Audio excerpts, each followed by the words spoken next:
hell, we got a down tree.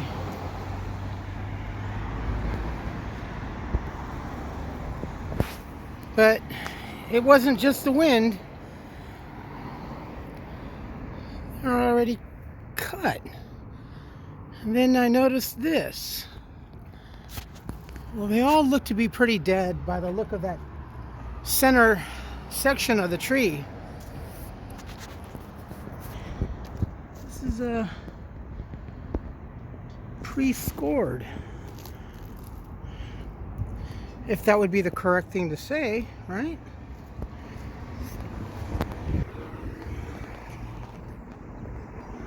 Huh.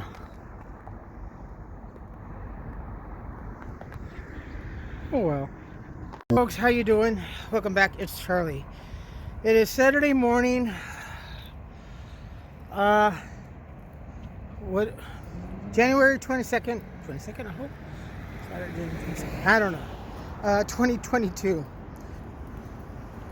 It is 11:27 in the morning, and as you can tell by the video that I just got done uploading, look at those trees. I'm tired. I've been up. It's kind of funny because a couple of days ago, she woke up about 3 o'clock in the morning, and she was feeling better actually. I woke up to the sound of her cursing. I thought she was chewing out one of her kids, and she gets very verbal and very foul language. She's playing her video game, same stupid military Contra type of game, and I'm like, oh, okay. And then about a minute, 2 minutes later, I hear the sound of a beverage container being opened up. And then about 20-30 minutes later, I heard about 2 cracking sounds. 2 or 3 actually, now that I come to think of it. And then a day goes by, and she was kind of okay. But towards that evening, and then the next morning, she was miserable again. And I'm like, well, if you're feeling well, that booze is what probably made you sick again. You know, my experience from drinking and being sick, especially the flu, just when you think you're feeling better, and then you drink alcohol. Alcohol is a mother, you know what, and it just brings down your immune system, and then you're sick all over again.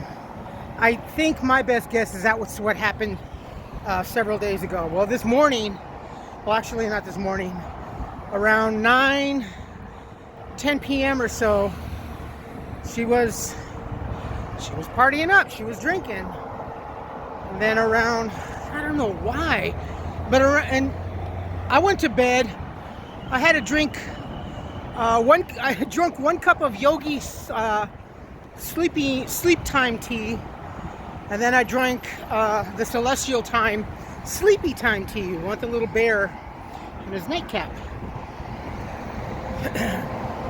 And actually, that's what I try to drink. I know the Ambien and sleeping pills. I don't like sleeping pills because it really gives me a bad hangover, druggy effect, kind of like to me, well, it does to me anyway, kind of like drinking alcohol. And Ambien, I used to take Ambien in my first marriage when I had sleep apnea. I don't like the after effects of it. It's just too strong for me. So I drink the tea, and that helps actually. That helps calm me down more and gives me that edge just to fall asleep. About almost 2:30 in the morning, you know, I woke up to the sound of music, and the sound of music. She's there partying and stuff like that. She was actually in the living room with her big Bluetooth ghetto speaker, you know. She's over there. At first she's listening to country music. It's kind of funny because a couple of years ago she hated white people, she hated everybody, and then as of lately she's listening to country music, she's like, oh, white people are the best. I'm thinking back to kind of like the BLM movement, you know, everybody's racist, white people are racist, yet all that money that you collected and everything, you buy yourself a beautiful, expensive $1 million home, and you move to an affluent white community. Why don't you move into something a little bit more where you have touted for, you know, like Compton or Hawthorne or whatever? No, you just want to move in. There's the hypocrisy. But anyhow, and then around 3 o'clock, 3:30 in the morning, her kid comes over, and they're drinking, and I could hear him saying, "Do you want a full one?" "Yeah, motherfucker, give me a full one." So I guess he had beer in his car, and they were drinking it up. And it was around maybe 4 o'clock in the morning, and I had called. I knew what they were gonna say and what they were not gonna do, but to follow procedure as to what I'm being told and advised, I still placed a call just so it'll show up in record at the police station, you know, because she's always on that mode that I keep calling the police. This is the second time that I've only called the police, and I didn't even ask for a report. They didn't file an incident report, though the call was made anyhow, and it was a non-emergency call. So the non-emergency call took about almost an hour and a half, close to 2 hours, to get to the house. And they arrived, and I went through the back, and I was talking to the officer. He says, well, you know, she's been drinking, and their kid's there, and he doesn't live there, and whatever. He says, well, you know, we can't do anything. There's nothing we can do. All we can do is tell him to keep the noise down, or else we'll end up coming back. And I understand that, you know. It was non-emergency call, no threatening, no cursing at me, nothing towards me. It was just a disturbance. That's why I called the non-emergency. It's not like I went to Taco Bell and they gave me the wrong order and then I called 911. So I went back through the back door, and then I listened, and yeah. And then 10 minutes later, they were up at it again, up until close to 5, a little after 5 in the morning, and then it went down. But he's still there as of now. And when things had calmed down a little bit, I went to the kitchen to go get some eggs so I can get something to eat. And their wastebasket in the kitchen, there's just a whole bunch of empty cans of English 800, the king of ghetto beers. And I texted the landlord, and I told her, of course, still to this point right now, no response from the landlord. And even the police officer said, he says, well, you know, we can't do anything, we can't remove anything. That's all pertaining upon the attorney. I've just been all week long as this attorney here and attorney there. It's all on the landlord. I go, no, I understand, but I'm doing my procedure. I'm just doing my part. He says, no, that's good. That's good. That's what you're supposed to do. I go, yeah, I know. So, all right, guys, thank you so much, you know. And that was it. Again, it's all on the attorney. You know, it's just. And I had posted on Facebook, well, I just called the police, whatever, and my friends are all like, okay, well, keep us informed, let us know what happens. And then I said, well, this is what happened, this is what they told me, it's something what I expected, and great setup. And you know, even my friends say, well, basically, you know, it's like, why? What's going on? You know, why is the landlord doing this? You know, that's what my other housemate and I, we just can't figure out. at least some reason, even if they said, well, I just care more about her than you pieces of shit, or something. Just be completely honest.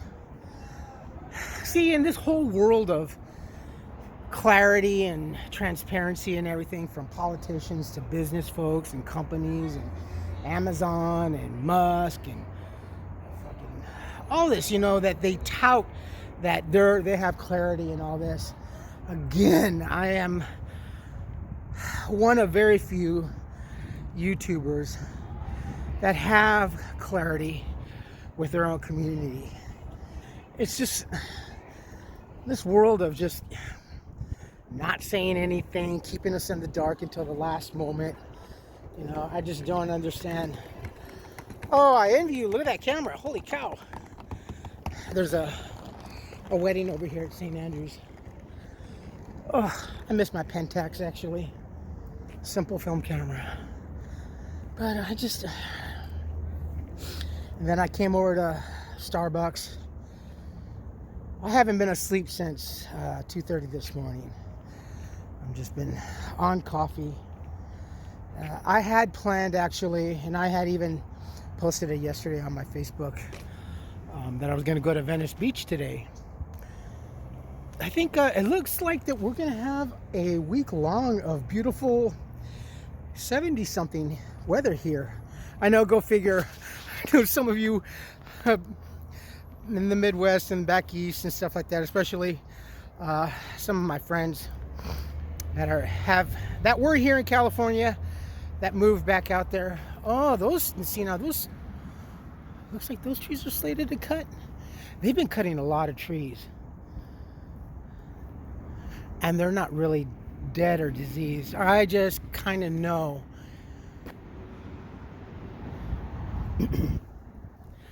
But yeah, I know. Oh, goodness gracious. I am exhausted. Just killing time, walking around aimlessly, just blabbering. Where's it gonna go? Oh, I'm gonna go to Ross and see if there's any marked down meat. Oh, I can't handle this. I'm gonna end up texting someone tomorrow Sunday, no, Monday morning, and let this person know, I really need your help. Come over here, please, or just do what you need to do. But as you heard, she's obviously feeling so much better, that she's been drinking all night long and everything, and her kid, her son Rick, Leslie, his girlfriend, they've been partying all night long. Well, they're crashed out now, of course, party all night, sleep all day. That's the homeless mode. If you were homeless, yeah, because you're up all night, so you don't get mugged by another homeless person or set ablaze by some angry citizen or whatever, which happens a lot. Not as much as it used to be in the past, though. I haven't seen or heard anything of like that. But that's our mentality when we're homeless, depending on what kind of a situation or what spot you're in or what place you're in. I've said this before. We stay up all night. That's why there's meth and coke, methamphetamines, stimulants, drugs of the illicit kind are very popular with a lot of the homeless, is because we have to stay up just to make sure, because we covet what little we have. That is sad to say, and we would rather get hurt and die for what little property of value, or in most cases of no value whatsoever. I know it doesn't make sense to anyone who is housed or whatever, but it's just, we struggle so much and so hard just to get what little we can to make us feel better, almost like a normal person, or maybe how we used to feel. That's why I'm still in that mentality mode. Also, that, you know, in the past when they were saying, well, you know, we could put you in an emergency shelter, but, you know, and, you know, you stay there for a few days or a week or whatever, until we find out, so you can feel. And I go, no, I'd rather go through this crap and suffer all of this, because if she knows that I'm gone for a period of time, I get nervous when I get hospitalized. I truly do. I can't stop thinking about that, because I'm afraid that if she realizes that it's quiet in my room, that it's an opportunity for them to break in. So I know it is really a sick mentality. But honestly, folks, if you could only really see what I own since I've been working, you know, and I've been buying and stuff like that, and it was in preparation, hopefully, for 2020, because my other housemate and I, you know, we were just so positive, you know, that we were going to get moved out of there and everything. But the lockdown and all this stuff and the politics, and she went full tilt, and that's it. So, but yeah, she's just feeling so much better. She's back to her old Carla self. Hey, how you doing? God, I hate that fucking. How you doing? That she's fucking doing. Hey, fucking English 800. You know, fucking ghetto ass fucking mentality. God, fucking crappy ass attitude. And you're not even helping. You know, you're partying with your fucking grown kids like this. That's great parenting. I mean, I'm a father. I'm not a parent right now. You know, parenting from a long distance, very, very little. And in most cases, none at all with the other former relationship. But still, you know, I have a concern, you know, and I had just emailed my ex yesterday with some information that's been going on over here in California.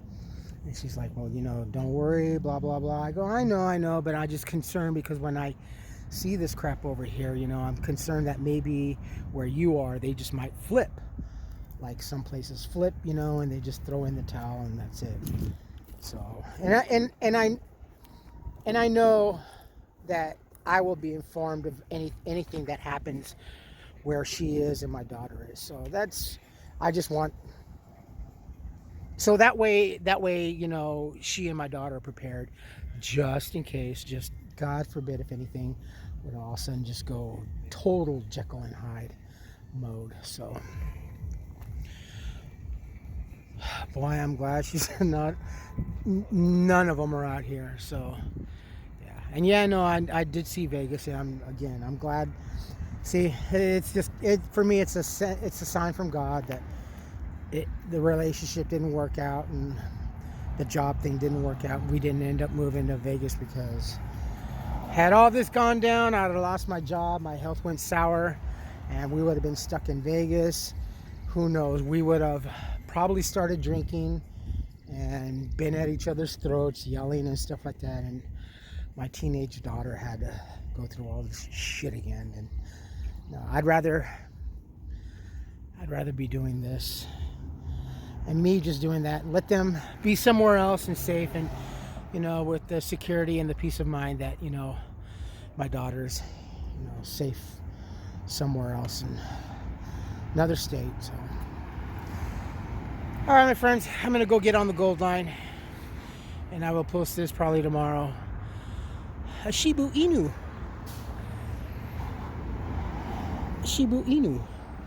You folks take care of yourselves, take care of each other, but always take care of yourselves first. Love one another, trust one another, be kind to each other, help one another. Don't take today for granted or any other day thereafter. Live for the moment. Pull down your pants and slide on that ice. If you like this video, hit the thumbs up. If you like what I'm doing, we're doing, hit the subscribe button, hit the bell notification button. tell your friends and family about me, about us, and what's going on. And yeah, that's another reason I know. It's someone had said in the other video, Charlie, you know, it's little after 9 o'clock, and you're going to bed so early. I have to be an opportunist when it comes to sleep, because, you know, I just never know when she's just gonna 63-year-old lady going into a 20-year-old mode and party and, you know, drink. And obviously the drinking, you know, there were the cans of English 800, fucking English 800. Holy cow. Or what else, if there was anything else that you were imbibing in. So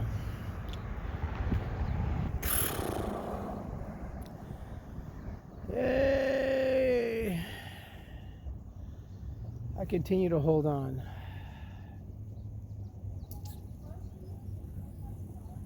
Yeah. All right, folks, that's it. I will post what I can. I love you all. Stay safe and be nice. Bye-bye.